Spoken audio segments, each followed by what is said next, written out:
He came in for a torn coat and left with a debt to settle, though he wouldn't understand which debt for another 3 months. Ironvale's finest tailor shops sat on the wide, respectable end of Furnace Street, with brass nameplates and window displays that changed with the season, tended by men who had never once sewn a stitch themselves and employed women who had. Nora Callahan's shop sat on the narrow end, 3 doors down from the mill gates, close enough that the whistle marking each shift change rattled her front window twice a day, with a hand-lettered sign and a bell that had lost half its ring years before she inherited the lease. She was, by any honest measure, the better seamstress on the whole street. She had simply never had the luxury of a respectable address to prove it, and Ironvale, like most towns built on furnace smoke and old money, judged a woman's skill by the district she worked in before it judged the work itself. This is the story of how a magnate who could have sent a servant instead came himself, and kept coming, until a debt meant to own a woman became, instead, the thing that finally set her free, and how a foreman who believed patience was the same thing as ownership learned, rather too late, that it was not. It begins with a coat that didn't need mending nearly as badly as its owner claimed, on an ordinary Tuesday that neither of them would remember as ordinary again. Nora Callahan had been sewing since she was old enough to hold a needle without drawing blood, taught by a mother who died when Nora was 12, of a fever the doctors never fully named, and raised afterward by a father with more love than income and considerably more patience than the mills he worked in generally rewarded. Patrick Callahan had been a mechanic in the Ironvale steelworks for 30 years. A good one, the kind foreman fought over, the kind who could listen to a machine's particular rattle from across the floor and diagnose the fault before it cost some other man his fingers or his life. He had, in his better years, harbored a modest dream, spoken of mostly on Sunday afternoons, when the week's exhaustion had eased enough to let him talk.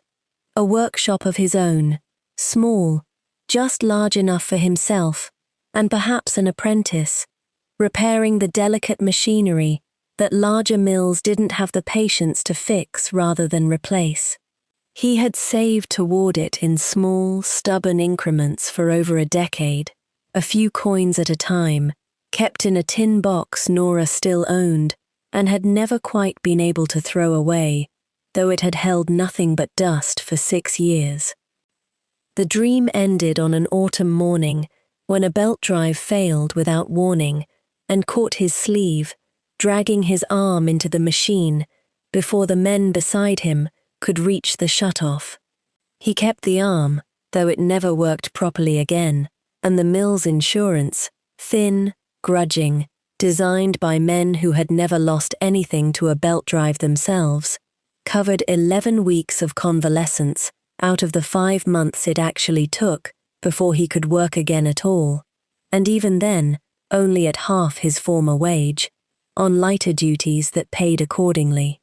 It was during those 11 uncovered weeks that Silas Pratt first came to call.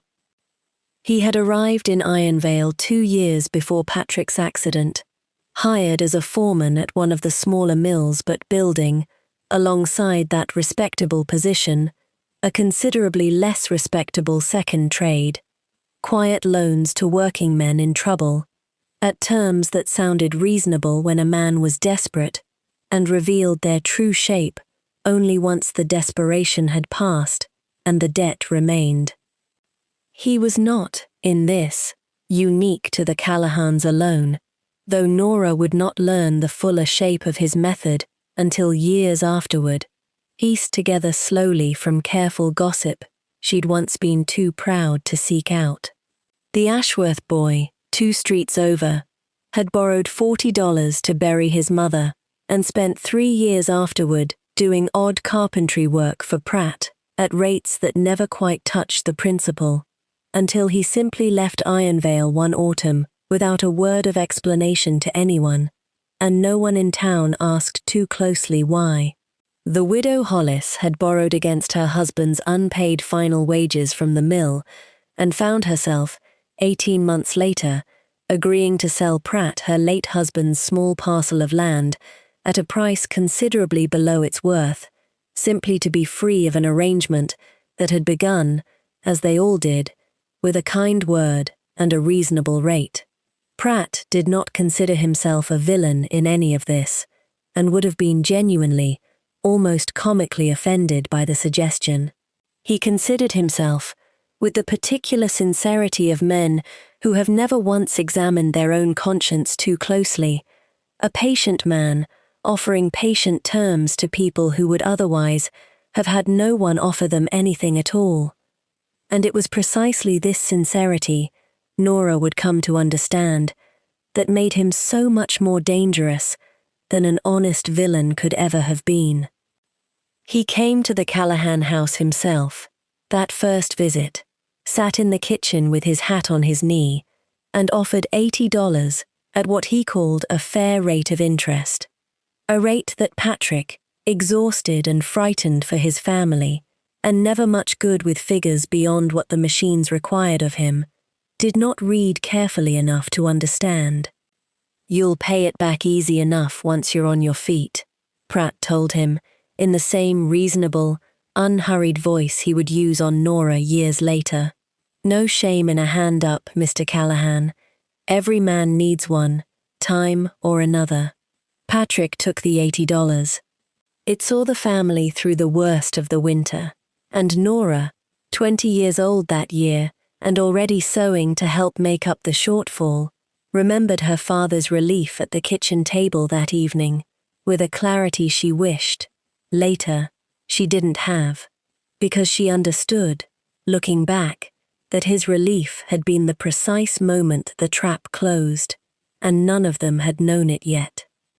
He repaid what he could over the following years, faithfully, in small amounts, the way an honest man repays anything, never quite grasping, until the sums Nora eventually did herself made it plain that the interest compounded faster than his payments could touch it, and that $80 had become, through nothing but patient, legal arithmetic, a debt approaching $300 by the time his heart finally gave out. He died on an ordinary Thursday evening, at the supper table, mid-sentence. The doctor said afterward that it had likely been building for years, the millwork, the old injury that never fully healed, and beneath all of it, Nora suspected, though she never said so aloud, the particular exhaustion of a man who lay awake some nights, doing sums he could never make come out right. She buried him in a plot at the edge of the Iron Vale Cemetery, in a dress she'd made herself from mourning cloth she could barely afford, and inherited, along with his tools and his small collection of books, and the tin box that had once held a workshop's worth of savings, his debt to Silas Pratt in its entirety, $306, precisely, a figure she would come to know the way other women knew a wedding date. Pratt did not come to collect it cruelly, not at first. He came, in the weeks after the funeral, with a kind of courtesy that made the arrangement worse rather than better, sitting in her father's old chair, always her father's chair, she noticed, never any other seat in the room, as though he took some particular satisfaction in occupying it, with his hat in his hands, explaining, reasonably, that he understood grief, that he was in no hurry, that a woman in her position, alone, unmarried, without family to speak for her, might find the debt considerably easier to bear if she considered it not as a debt at all, but as an investment in her own future security. He did not propose marriage outright, that first visit, or the second, or the fifth. He simply left the shape of the idea in the room each time, the way a man leaves his hat on a peg, expecting to find it there when he returns. He returned often after that, always on some pretext of collecting a payment or reviewing the terms, and Nora learned, over 18 months, to recognize the particular knock that meant Pratt had come. 3 raps, evenly spaced, unhurried, the knock of a man who had never once in his life doubted he would be let in, and to have her face arranged into careful, unreadable calm before she opened the door. She sewed 16 hours some days, by lamplight after the shop's official hours ended, taking in work from 3 separate households besides her own trade, the Hendersons mending, a widow 2 streets over who needed her late husband's coats altered for her growing son, and a standing arrangement with the mill office to patch clerks' uniforms at rates that barely covered the thread, let alone her time. She was, by then, the finest seamstress in Iron Vale, in every respect, that mattered to the work itself, and nearly invisible in every respect that mattered to the town's opinion of her.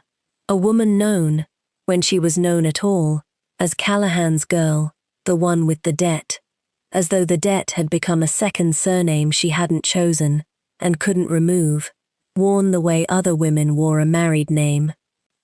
One client, a mill manager's wife named Mrs. Ollerton, was fond of remarking, whenever she came for a fitting, that it must be such a relief for a girl in Nora's position to have a man like Mr. Pratt taking such patient interest in her welfare, delivered always with a bright, oblivious smile that never once registered the particular stillness that came over Nora's face each time she heard it, or understood that patient interest and welfare were, in this instance, doing a great deal of quiet, ugly work. Pratt made his intentions plain at last, unmistakably, on the 2nd anniversary of her father's death, a date Nora suspected he had chosen deliberately for the particular vulnerability grief anniversaries carried. "I've been patient, Miss Callahan," he said, seated once more in her father's chair, turning his hat slowly in his hands. 2 years, and I've never once pressed you past what was fair. But a man can only wait so long to make his intentions honest, and I think it's past time I did." He looked at her directly then, in a way he rarely did, most of his visits conducted with his eyes on the middle distance, as though the room itself were the party he was negotiating with. "The debt disappears the day you agree to become my wife. Every dollar of it. I'd say that's generous, given what the sum's grown to. It was not delivered as a threat. It was delivered, worse, as a kindness, as though he were offering her rescue rather than describing, in perfectly reasonable terms, exactly how a trap closes when its jaws have finally finished tightening.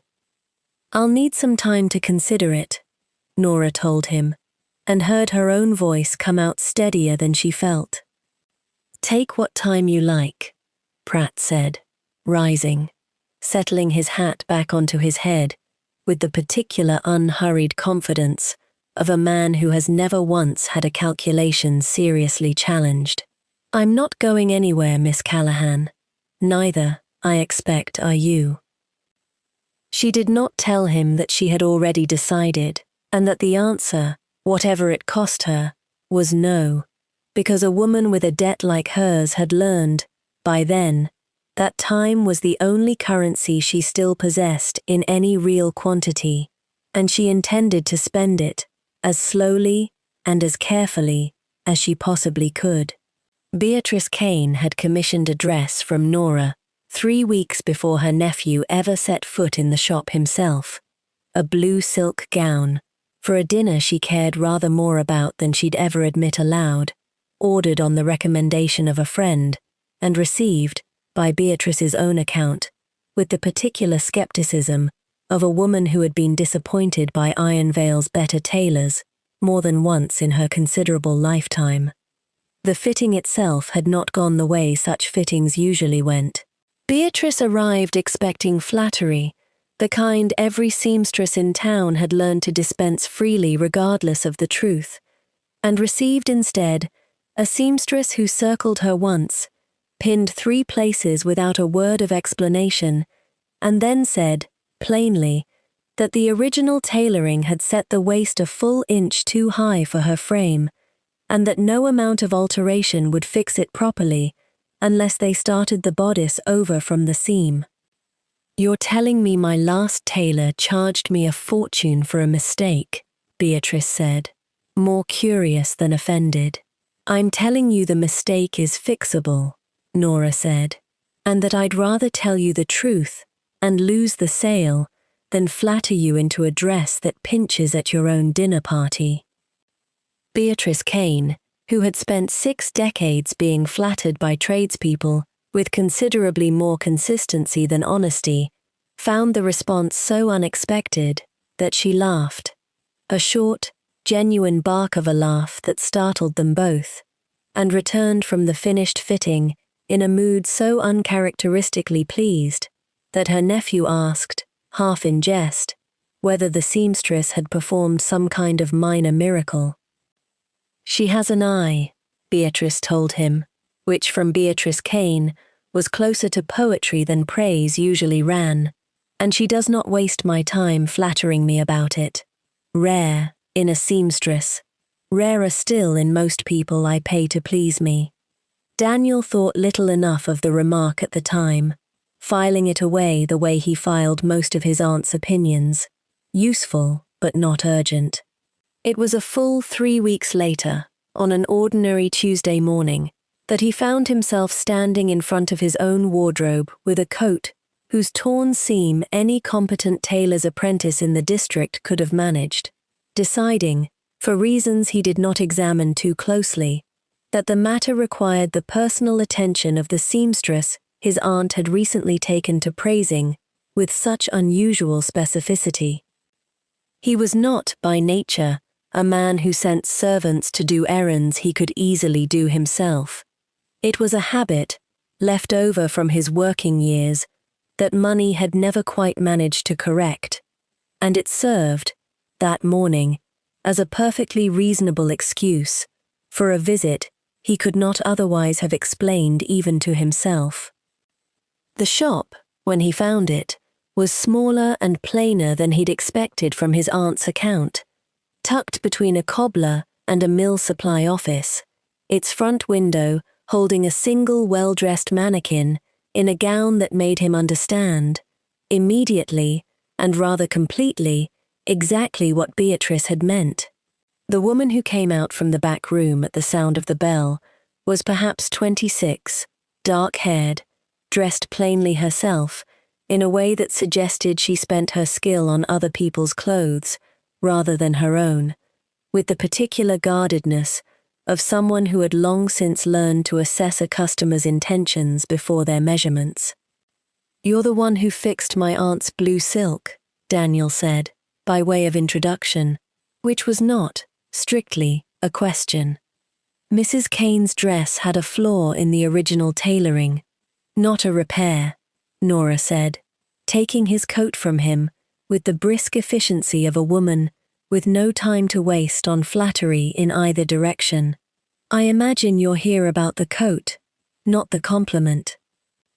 She examined the torn seam with a single glance that told him, before she said a word, exactly how minor the repair actually was, and exactly what she thought of a magnate who couldn't be bothered to send a servant for a job any competent hand could manage, or who had, perhaps, some other reason for coming himself that had nothing to do with the seam at all. "A man who can't be bothered to fasten his own buttons properly," she said, not looking up from the coat, turning the torn seam toward the light, "has no particular business running a mill full of people who spend their days fastening machinery that matters considerably more than his wardrobe." Daniel Kane, who had not been spoken to with quite that particular directness by anyone outside his own family in a decade or more, found himself, to his own genuine surprise, laughing, a real laugh, startled out of him, and considerably warmer than the moment strictly called for. "You're not wrong," he admitted, though I'd point out the coat did in fact need mending. It needed mending the way a man with a full head of hair needs a hat, Nora said, already threading a needle with the economy of motion of someone who had done it 10,000 times before. It was an excuse, Mr. Kane. I don't particularly mind excuses. I mind them less when they pay on time, which I understand your family generally does. He watched her work for longer than the repair strictly required, the two of them falling, almost without noticing, into an easy back and forth that had nothing to do with coats. Her dry observations about the mill owners who sent their wives to her shop, expecting miracles on a washerwoman's budget. His own reluctant admission that he'd started in the mills himself, 30 years back, which seemed to earn him a fraction more of her patience than the visit had begun with. He left 20 minutes later with a properly mended coat and an entirely unearned second appointment, for a waistcoat he did not need, scheduled with a promptness that surprised them both, and spent a good portion of the walk home trying, without much success, to convince himself the second appointment had been her idea and not, in some quiet way, his own. He did return the following week, exactly as promised, though the waistcoat in question required perhaps 4 minutes of a competent seamstress's genuine attention and consumed, by unspoken mutual agreement, considerably longer than that. "You've measured me twice already," Daniel observed, watching her circle him a third time with her tape, more amused than impatient. "You've grown restless standing still," Nora said, without looking up. "A man's shoulders shift when his mind wanders. I'm only being thorough." "And where does a seamstress imagine my mind wanders to, in the course of a fitting?" "I couldn't say, Mr. Kane. I only sew what's in front of me. I don't pretend to read minds along with measurements. That would cost considerably more than you're currently paying." He laughed again, the same startled, unguarded laugh she'd drawn from him the first week, and found himself, not for the first time, wondering how a woman who spoke to him with less deference than his own solicitor had somehow become the person in Ironvale whose company he looked forward to most plainly.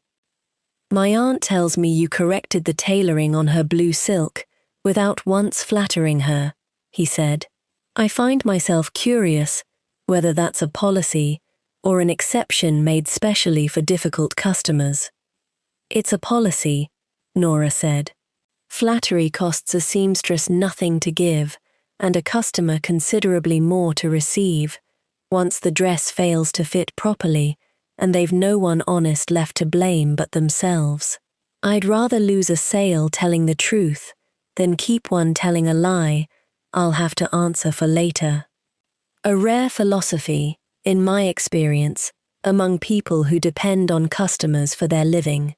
A rare customer, in my experience," Nora said, who comes back a second time after hearing it. She finished the pins, stepped back, and studied her work with the particular narrow-eyed concentration that had nothing performative about it at all.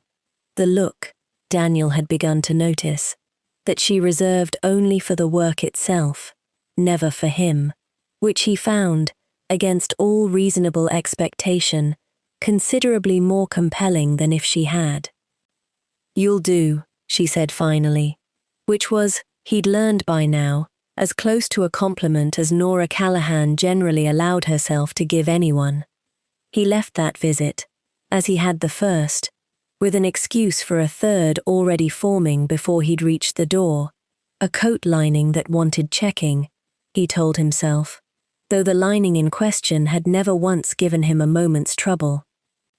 He returned the following week for that very fitting, and the week after that for an alteration to a coat he'd owned, comfortably, for 3 years without complaint, and by the 4th visit, neither of them bothered pretending the garments were the point. Nora found herself, against every careful instinct 18 months of Pratt's patient courtship had trained into her, looking forward to Tuesdays, in a way she hadn't allowed herself to look forward to anything in a long while. Silas Pratt heard about the magnate's visits to Callahan's shop within the first week, the way he heard about most things that concerned his interests, from a mill clerk who owed him a smaller favor and knew better than to withhold information Pratt might find useful. He did not, at first, take the news seriously. Men like Daniel Kane did not, in Pratt's considerable experience of watching such men from a careful distance, take a genuine interest in women like Nora Callahan.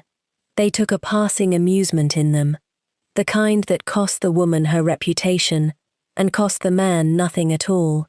And Pratt had watched that particular pattern play out often enough among the county's better families to expect nothing different here.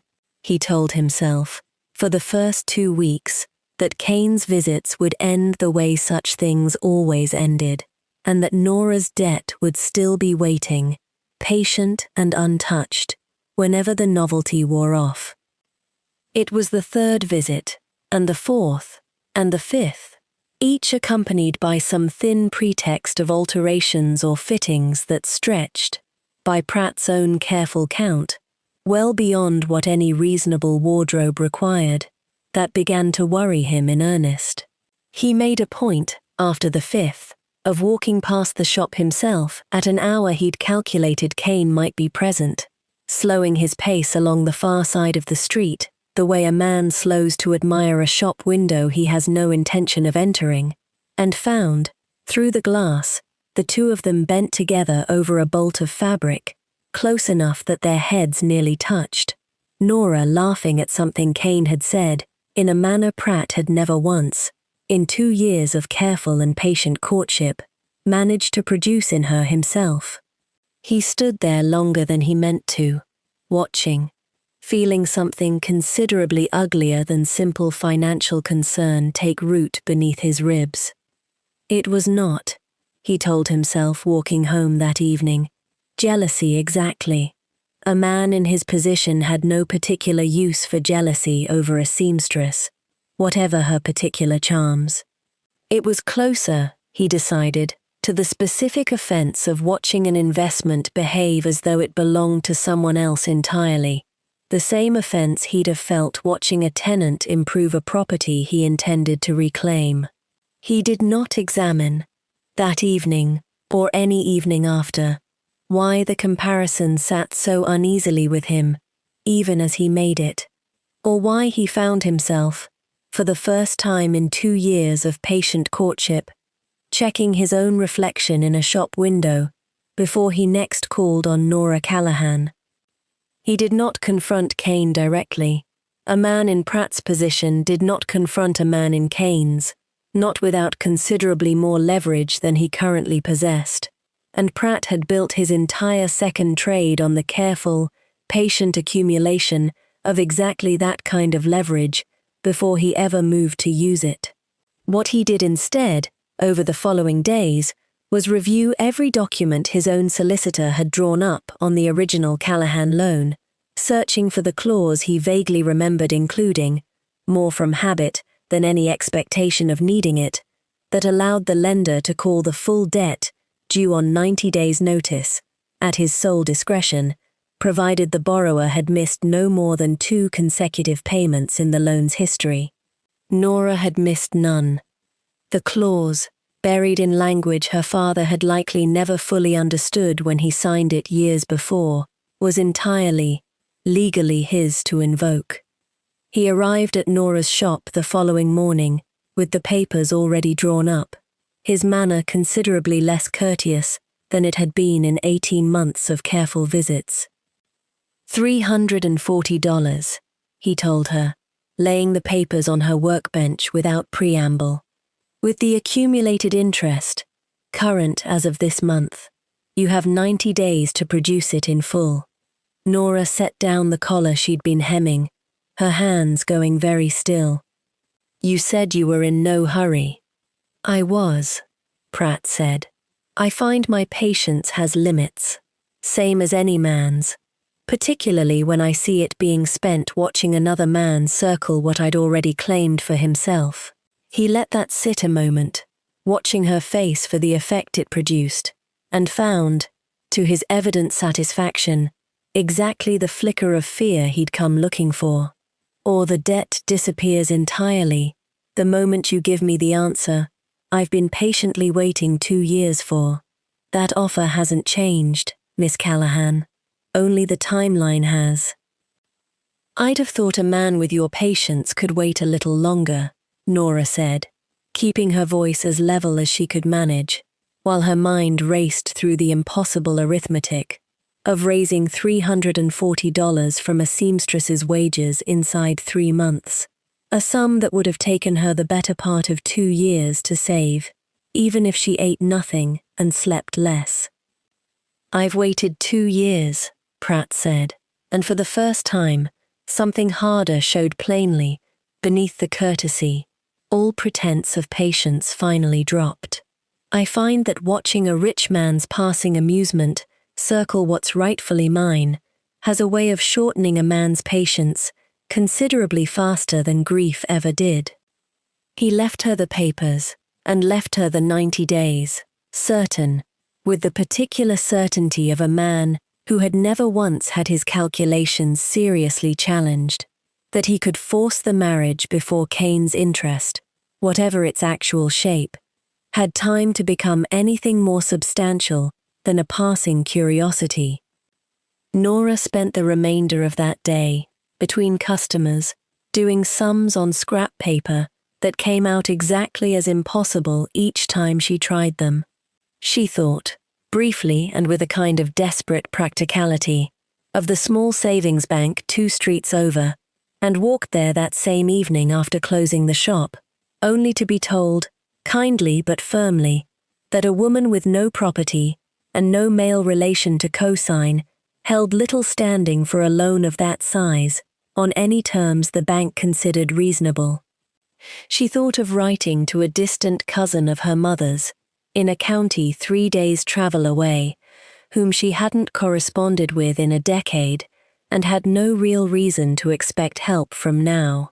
She thought, finally, exhausted, of simply telling Daniel Kane the truth of her situation and asking, plainly, whether he might lend her the sum himself, and rejected the thought, almost as soon as it formed, unable to bear the possibility of watching gratitude curdle whatever had been growing between them into something that looked, from the outside, exactly like what Pratt had been offering all along.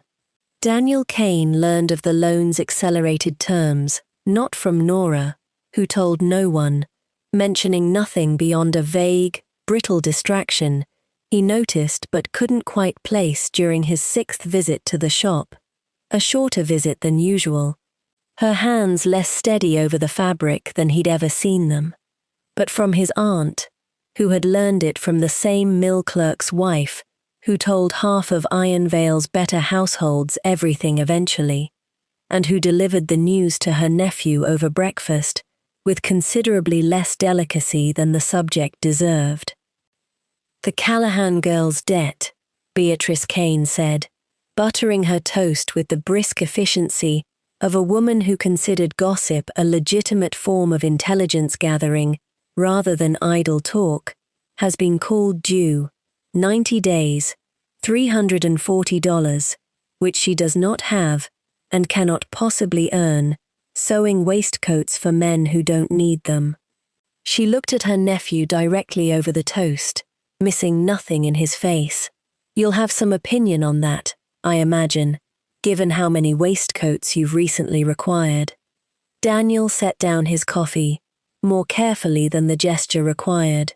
Who holds the loan? A mill foreman named Pratt. I understand he's made his terms for forgiveness rather plain, and rather personal, for some time now. Beatrice's tone sharpened slightly.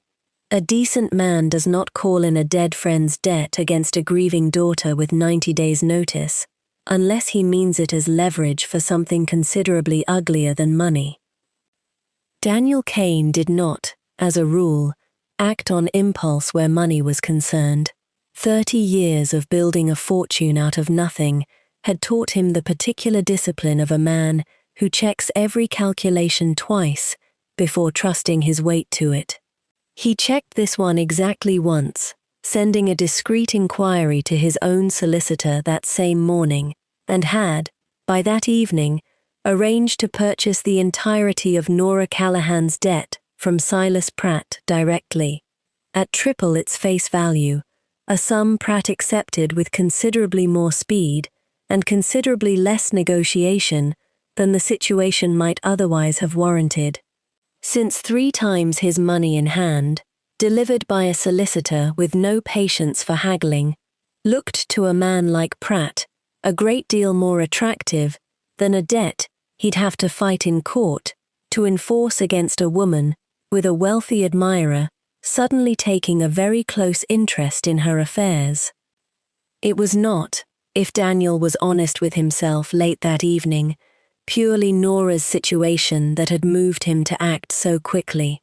It was the particular uncomfortable clarity with which it echoed his own, 30 years distant now, but never entirely forgotten. He had been 14 when his own father died, leaving a debt of his own, smaller than the Callahans, but no less crushing to a boy with no trade and no family left to lean on, owed to the very mill that employed him, in the particular arrangement common enough in those years, where a worker's wages were docked against tools and lodging until the sum, real or invented, was cleared.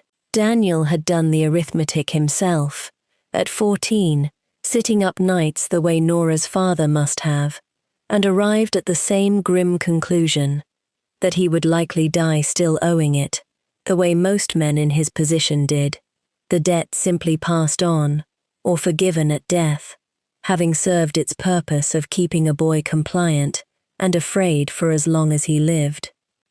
It was a foreman named Thomas Boyle, no relation, Daniel had confirmed once, idly curious, to any family of note in the county, who had, without explanation, and without ever once mentioning it again, quietly struck the debt from the mill's books during a slow month when no one was looking closely at the ledgers. Daniel never learned exactly how or what it cost Boyle personally to arrange it, only that the debt simply ceased to appear on his wages one week, and that Boyle, when asked directly, had waved the question off with nothing more than, "Every man needs a hand once, and I had one myself, once." Boyle had died some 8 years later, of an ordinary illness, owed nothing by anyone, and Daniel had attended the funeral as one mourner among a surprising number of others, men, he realized only that day, who had each received some version of the same quiet kindness at some point in their own working lives, none of whom had known, until they stood together at the graveside, that they shared this particular debt in common. Daniel had promised himself, standing at that funeral at 22 years old, with his own fortune just beginning to take its first real shape, that he would repay it, not to Boyle, who wanted nothing and was past receiving it in any case, but forward, to whoever next found himself in the particular trap Daniel himself had once occupied. He had done so, quietly, several times over the intervening years, in amounts and to people he'd never once mentioned to anyone, including, until this moment, his own aunt. Nora Callahan's debt was, in this sense, nothing new to him at all. It was simply, this time, considerably harder to keep quiet about. Pratt, for his part, told himself the sale was simple good business, a tidy profit on a debt that had grown troublesome to collect, and did not examine too closely the particular satisfaction Daniel Kane's solicitor seemed to take in concluding the matter so swiftly, or what it might mean that a magnate had moved that fast to settle a debt he had no legal obligation to touch at all. Daniel told no one what he'd done, not his household staff, not his solicitor beyond what the transaction strictly required, and, deliberately, not his aunt, who watched him across the breakfast table over the following days with the particular narrowed attention of a woman who suspected exactly what her nephew had arranged and chose, for once in her considerable life, to say nothing that might discourage it. "You've been unusually quiet about the waistcoats," was all Beatrice said, 3 days later, over a dinner where Daniel had spent most of the meal distracted enough that he'd twice answered questions no one had actually asked him, and unusually cheerful for a man who's spent an alarming sum of money on garments he doesn't need. "I don't know what you mean," Daniel said, which fooled neither of them. "No," Beatrice agreed, with the particular satisfaction of a woman watching a long-held theory confirm itself. "I don't imagine you do." She said nothing further on the subject that evening, recognizing, with the wisdom of 6 decades worth of watching people fall in love badly, and occasionally well, that some matters were better left to develop in their own time than pushed along by an aunt's impatient curiosity, though she did, privately, begin considering which of her own connections might be useful should the matter of a wedding ever actually arise. Pratt discovered the sale had been made when he returned to Nora's shop a week later, not to collect, since the 90-day deadline hadn't nearly arrived, but to remind her, with the particular cruelty of a man who took genuine pleasure in reminding, exactly how little time remained and exactly how few options she actually possessed. "You'll find," Nora told him, standing behind her workbench with a composure she had been rehearsing in private for days, not yet knowing herself precisely how she felt about the fact she was about to state aloud, "that the debt is no longer yours to collect. I understand, it's been sold." Pratt went very still. "Sold?" he repeated, as though testing the word for a flaw. "To whom?" Nora said nothing, which told him everything he needed regardless. His face moved through several calculations in quick succession, arriving, finally, at the one that mattered least to Nora, and most to his own considerable wounded pride. Humiliated at being paid off before he could extract the collection he'd actually wanted, not the money, which he'd never truly needed, but the woman herself, and the particular victory of forcing her hand after 2 patient years of waiting, he chose, in the absence of any other leverage left to him, the cruelest tool still remaining. "Bought," he said, and there was real venom in the word now, all pretense of courtesy, finally, entirely stripped away. "That's the honest word for it, Miss Callahan. Whatever fine language Mr. Kane's solicitor dressed the papers up in. A man like that doesn't buy a stranger's debt out of charity. He bought you, same as I'd have married you for the same $300. The only difference between us is that I had the decency to offer you an honest ring first, in front of God and the whole county, instead of settling the matter quietly through a solicitor like a man purchasing a horse he didn't want anyone to see him haggling over." He let the words sit, watching them land, and left before she could compose an answer, the bell above the door ringing behind him with a hollowness it had never quite managed before. The words found their target with the particular precision of an attack aimed, deliberately, at exactly the fear Nora had been holding at arm's length since Kane's visits began. The fear that a poor woman's affection for a wealthy man could never be entirely separated, in anyone's eyes, from the arithmetic of what he could give her, and that she had allowed herself, against every hard lesson 2 years of Pratt's patient courtship had taught her, to want something she had no way of proving wasn't simply another kind of transaction, dressed in kinder clothes. She closed the shop early that evening, telling the Hendersons' housemaid, who'd come to collect a finished order, that she wasn't feeling well, which was, in its way, entirely true. She sat alone in the back room long after dark, the day's unfinished mending untouched in her lap, running Pratt's words over and over until she could no longer tell which parts of her fear were his invention and which parts she had genuinely, quietly believed all along. She did not sleep that night. By the small hours, she had reached the only conclusion that felt survivable.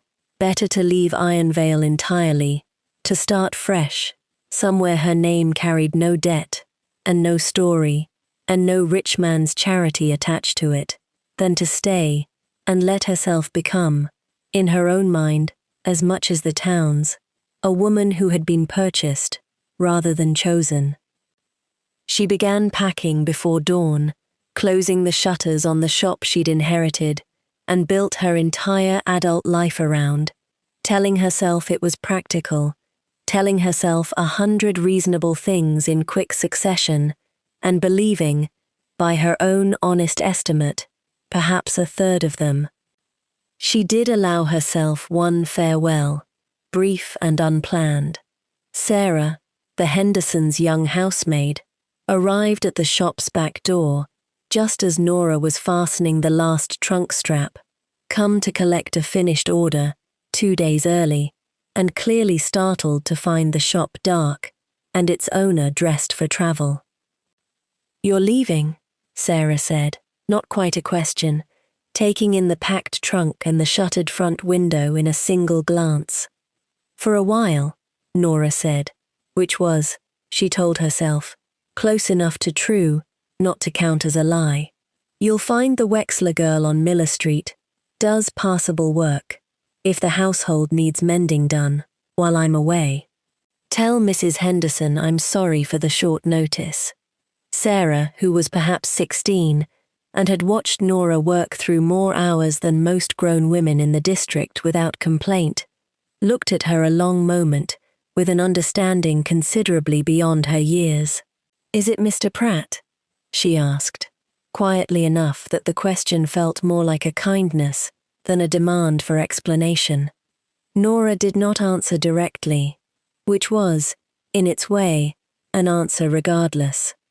She pressed a small parcel of thread and needles into the girl's hands, the last of her good stock, no sense letting it sit unused in a dark shop, and told her, simply, to take care of herself, before shouldering her trunk and walking the last few blocks to the station alone, in the particular grey hour before a town's better families were awake enough to watch her go. Daniel Kane heard, from the same well-informed mill clerk's wife who had first alerted his aunt to the debt, that Callahan's shop had gone dark overnight, and its owner had been seen at the Ironvale station buying a ticket for the morning train. He did not wait to confirm the story through more reliable channels. He rode to the station himself, coatless, in a hurry uncharacteristic enough that his own driver commented on it afterward to anyone who'd listen, and found her on the platform with a single trunk, 20 minutes before her train was due, standing very straight and very still in the particular way of someone determined not to look as though she were running from anything at all. "I hear," he said, coming to stand before her, slightly out of breath, "that Silas Pratt, we paid you a visit with a rather ugly account of what I did. Did he lie about it?" Nora asked, and her voice was steadier than she felt, though her hands, she noticed, gripping the handle of her trunk, were not. "No," Daniel admitted, "I did buy the debt. Every word of that much is true. What he left out, I'd guess, is the part where I intended to do this." He reached into his coat and produced the loan papers, not a fresh copy drawn up for the occasion, but the original document itself, retrieved from his solicitor's office that very morning, on the theory, half-formed but urgent, that he might need exactly this proof before the day was through, and tore it, deliberately, in half in front of her, then in half again, letting the pieces fall to the platform boards between them, scattering in the wind, kicked up by the approaching train. "The debt is cancelled," he said. "Not transferred to kinder terms. Not renegotiated. Cancelled, Miss Callahan. In full, as of this moment, on this platform, in front of whatever witnesses care to watch. And you owe me nothing whatsoever for it. Not gratitude, not consideration, not a single fitting for a waistcoat I never actually needed in the first place, which I suspect you worked out weeks ago and were kind enough not to mention." He paused, and something in his own careful composure slipped, just slightly.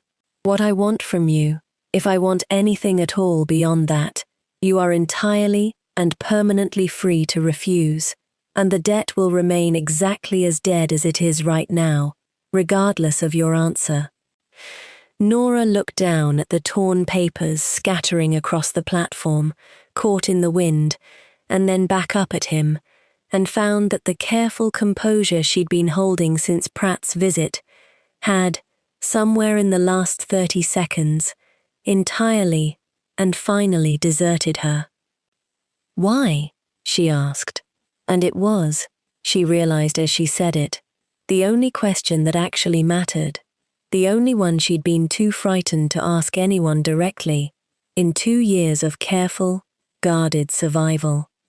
Why do this, if you truly want nothing for it? "Because," Daniel said, and here, for the first time since she'd known him, some of his own careful composure, finally, visibly slipped as well. "I spent 30 years in mills, not so different from the ones Pratt uses, to trap men, exactly like your father. I know precisely how that particular arithmetic works, because I nearly drowned in it myself once, a long time ago, before a foreman who had no obligation to help me, chose to anyway, for no better reason than that he could, and that it cost him nothing but the choosing. I am not," he added, more quietly now, the platform noise around them seeming to recede, "in the habit of repaying that kind of debt only once, Miss Callahan. I intend to keep repaying it, in one form or another, for as long as I'm given the chance." He did not ask her to stay, not directly, not that morning on the platform with her trunk still packed and her ticket still folded in her hand.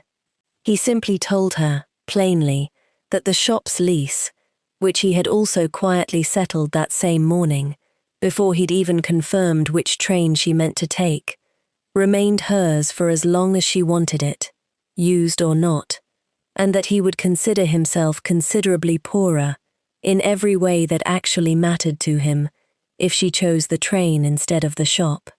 The engine's whistle sounded behind them, the final call before departure. Nora Callahan stood on that platform for a long moment, torn paper scattered at her feet like confetti from a wedding neither of them had planned, listening to a train that was not, as it turned out, hers to take, and made a decision that had very little to do with debts and a great deal to do with the particular way a man could tear a piece of paper to pieces and ask for absolutely nothing in return. She did not board the train. Nora reopened the shop within the week, though it took considerably longer than that for Ironvale's gossip to settle into a version of events that resembled what had actually happened rather than the uglier one Pratt had tried, with limited and steadily diminishing success, to spread in the wounded aftermath of his own pride. She kept the coat, Daniel's original, badly mended one, the seam she'd first fixed, still holding after all these months, displayed on a small stand near the register, half as a private joke between them, and half, she admitted to no one but herself, on the quiet evenings when she dusted it, as a reminder of the excuse that had started everything worth having in her life since her father died. She did not stay for the debt, in the end, any more than she'd nearly left for it. She stayed for the coat he still, 3 months into their courtship, could not manage to fasten correctly on his own without her help.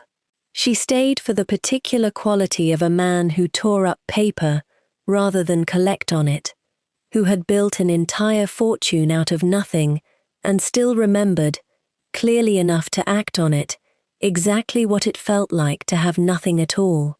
And she stayed, if she was honest with herself on the quietest evenings, for 100 smaller reasons that had very little to do with arithmetic, debts, or rescue, and everything to do with the particular way he laughed at her sharpest remarks, instead of flinching from them, the way her father, in his better years, always had. The wedding itself was a modest affair by Kane family standards, held in the small stone chapel at the edge of Ironvale, rather than the grander cathedral in the county seat that Beatrice had, at first, quietly assumed would be required. Nora had insisted on the smaller chapel, and Daniel, who had learned by then precisely when to yield a point to his intended wife, and when it was pointless to try otherwise, had not argued. She wore a gown of her own making, the only dress in 3 years of tailoring other people's finest occasions that she had ever sewn purely for herself, cut simply, in a pale blue that Beatrice privately declared showed considerably better taste than half the overwrought confections she'd seen paraded through Ironvale's grander weddings over the decades. Daniel wore the original coat, the badly mended one, over Nora's quiet objections that a man ought to own at least one properly tailored garment for his own wedding day. "It's the coat that started everything," he told her, when she raised the objection a final time that morning. "I'll not be married in anything less honest than the excuse that brought me to your door in the first place." The chapel held perhaps 30 guests, considerably smaller than what Ironvale society generally expected of a Kane family occasion, and included, at Beatrice's quiet insistence, both the Hendersons and the widow Hollis, whose small parcel of land, Daniel had arranged this some weeks earlier, without mentioning it to anyone including Nora until the deed itself arrived, had been quietly returned to her at cost, the sale Pratt had once extracted from her, reversed as thoroughly as the law allowed. Beatrice had wept, briefly and only once, during the ceremony itself, a fact she denied firmly to anyone who mentioned it afterward, and attributed, when pressed, to a draught from the chapel's poorly fitted west window. At the small reception that followed, held in the Kane house's modest garden rather than its grand ballroom, Beatrice found herself cornered by Mrs. Ollerton, the mill manager's wife, who remarked, with her usual oblivious brightness, how fortunate it was that the Callahan girl had found such a patient and generous benefactor in Mr. Kane. "Benefactor," Beatrice repeated, in a tone that made the word sound considerably less flattering than Mrs. Ollerton had intended it. "I'd choose a different word, if I were you, before you use it in front of the bride. She's rather particular about which men in this county get called patient." Beatrice Kane, informed of her nephew's engagement over a dinner she had, by then, entirely stopped pretending to be surprised by, remarked to the table at large, with the particular satisfaction of a woman whose long private theory had finally been proven correct in every particular, that she would need to begin teaching the girl which fork belonged where before the wedding, and that given how quickly Nora Callahan appeared to learn absolutely everything else put in front of her, including a magnate who couldn't fasten his own coat, she expected the lesson would take considerably less time than it generally did for most of Ironvale's better bred and considerably less capable daughters.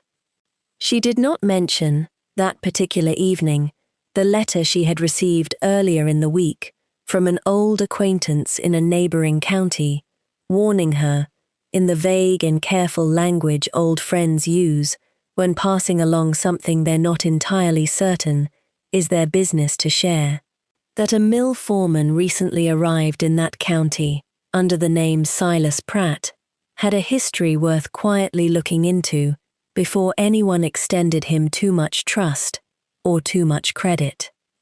Beatrice folded the letter away for later, more private consideration. Ironvale, she suspected, watching her nephew across the table, utterly unable to stop smiling at a seamstress who had just corrected his table manners without the slightest hesitation or apology, had not entirely finished with the name Silas Pratt. But that, she decided, was a concern for another season, and this particular evening belonged, entirely and rightly, to something considerably happier.